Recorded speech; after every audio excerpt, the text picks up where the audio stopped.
Part 4 of vegetable growing. In this video, I'm going to consider some other design consideration.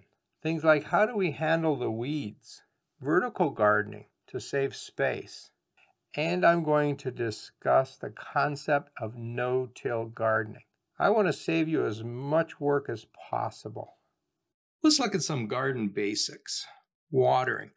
I've mentioned this already, but watering is really critical.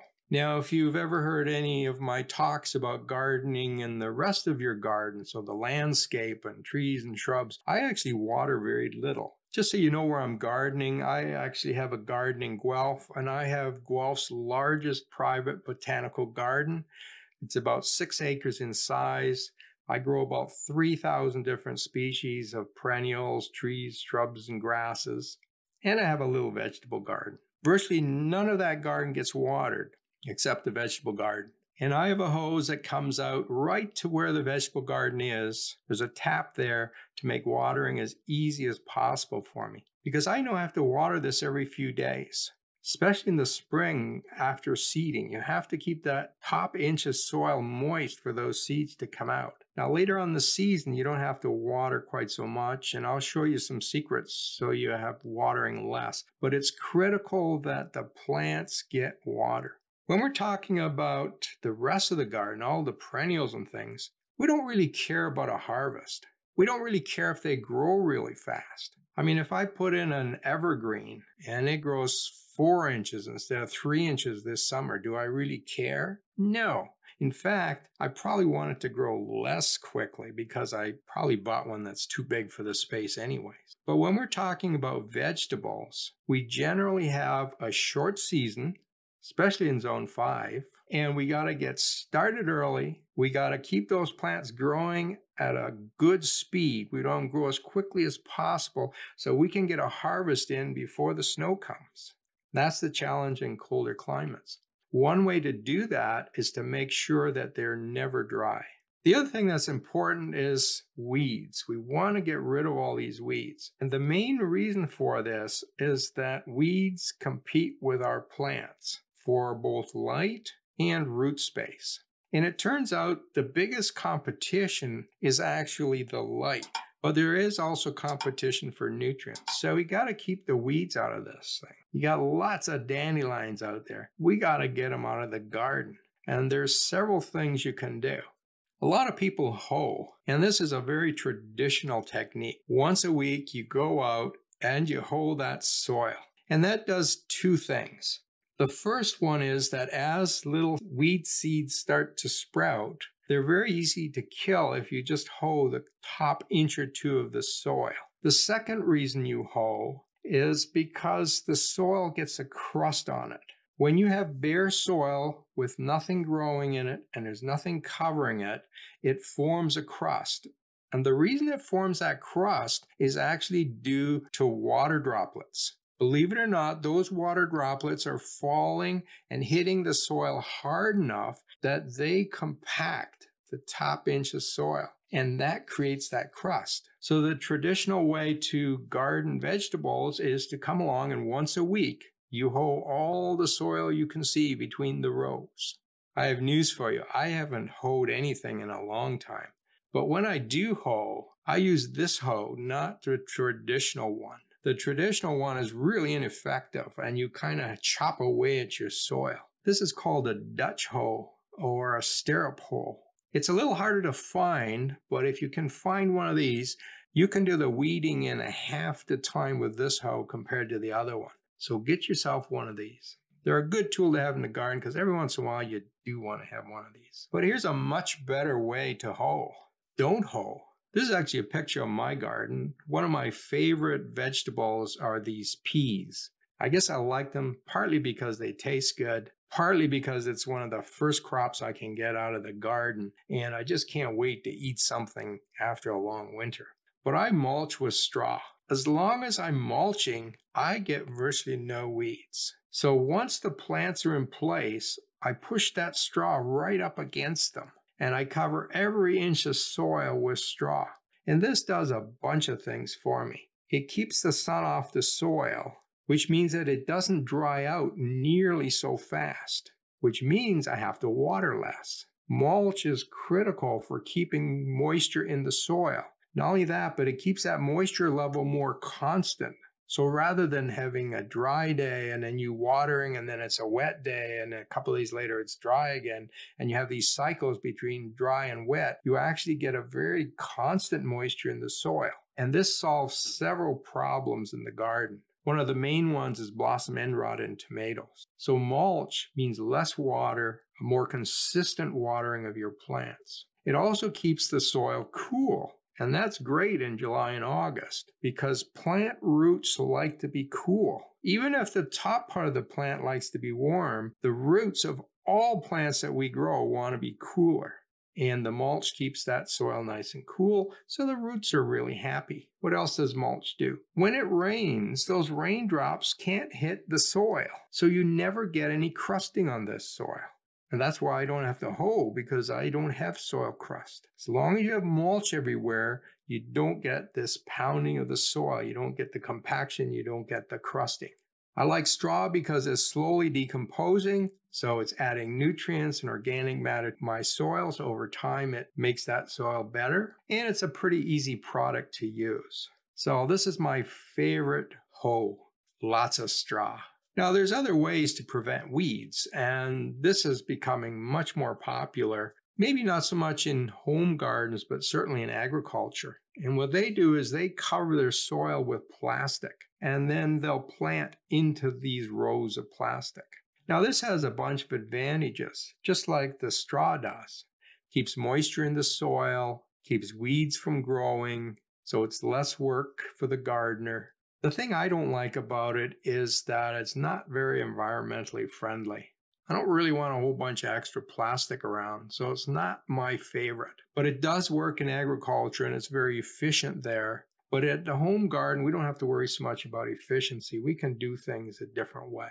Now, if you do decide to use plastic, it's really important to put in a water line, like a drip line, under the plastic. It's really hard to water these covered rows. So what the farmer has done here is lay a line of drip underneath so they can water this constantly as needed.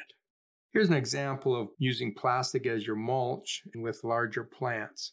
Don't get me wrong, it works well. And if you had a larger garden, limited time, it's certainly a good option.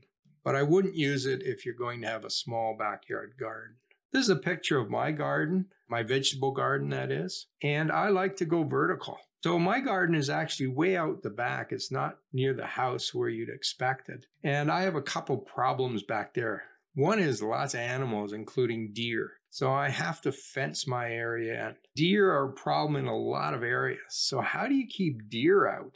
Well, the recommendation is to create a fence that's at least 8 feet tall. Deer can even jump that if they really want to get over it, but 8 feet does a pretty good job. Well, my fence here is about 4 feet tall, and it works. So why is that? Well, if you keep the area that's inside the fence fairly small, the deer won't jump in. Deer don't like to be in an enclosed place, so they stay out.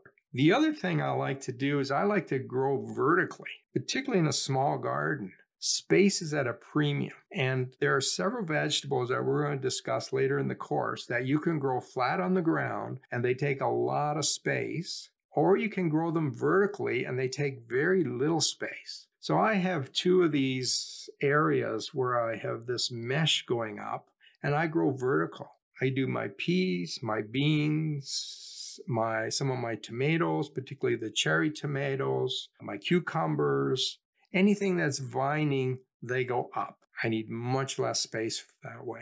And of course, less space means I have less mulch that I need to get. I have less weeds and so on. So this makes a lot of sense in a small garden. When you go vertical, though, you have to give some thought about where you're going to put these vertical pieces. Remember, I said one of the most important things for your garden is sun.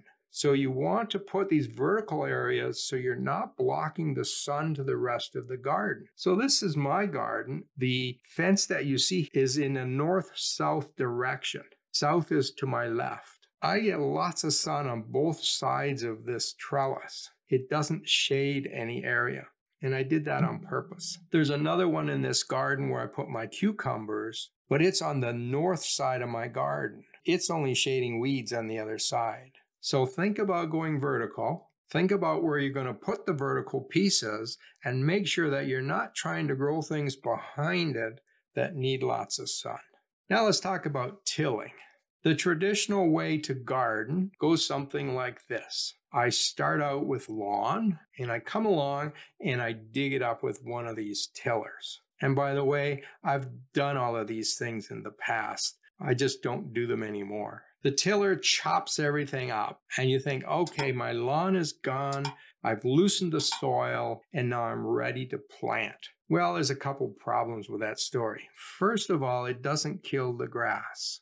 What you end up with here is a lot of grass that regrows. All you've done is chopped up the roots. It is true that you'll get rid of some of the grass, but a lot of it will grow back. So now you have a garden that's half grass and half vegetables, and it's a mess and a lot of work.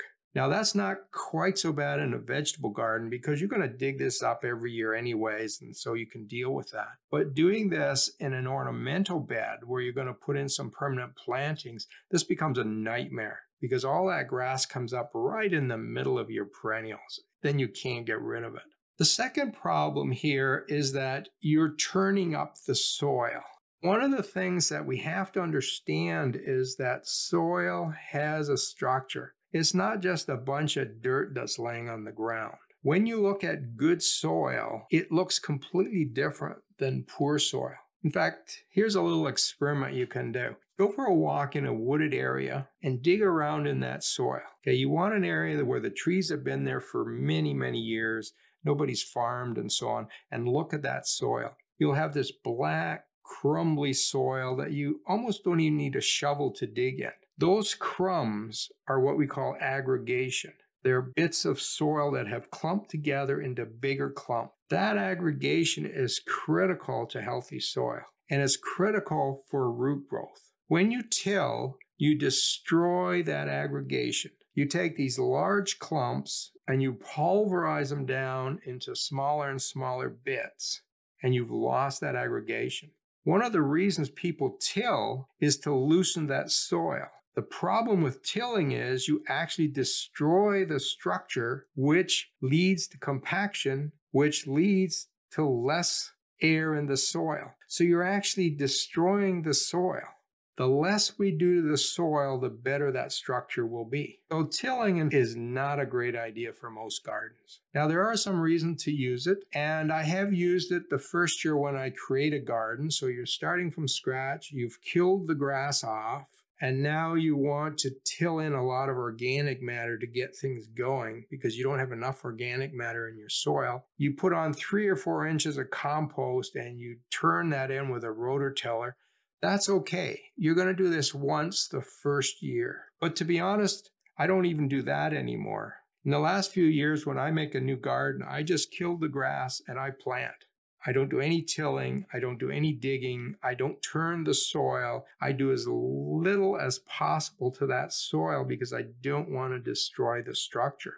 And that's really the best way to start. Now, of course, if you're doing a raised bed and you have to fill that with soil, you're going to go out and buy some soil anyways, and that's already been loosened and tilled for you. But in future years, you want to leave that soil alone. Now, in raised beds, that's pretty easy because you walk around the bed. You never walk in the bed. And walking on that soil creates compaction, and we want to prevent compaction. In a bed that's larger like this, it's a large area, I still make beds here and I have permanent pathways and I only walk in those pathways. I don't walk wherever I want in this garden. And this works especially well for a vegetable garden. So you take this and you take areas. A lot of people take a 3-foot wide bed, they put a pathway beside it and put another 3-foot wide bed. And once they've decided where those are, they never walk in those beds again. Okay, 3 feet is narrow enough that you can reach in from both sides. In fact, I usually use 4 feet. I'm 6 feet tall, so I can reach 2 feet in. It's not a problem. Use a 4-foot bed. The key is you decide where the plants go and you decide where your feet go, and those have permanent location. Rototilling, okay, the first year after that, get rid of that machine. You do not need to rototill your soil every year. And in fact, you shouldn't. The soil will get better if you don't till it. To see the next video in this series, click in the top right-hand corner. That will take you to a playlist that contains all the videos in this series.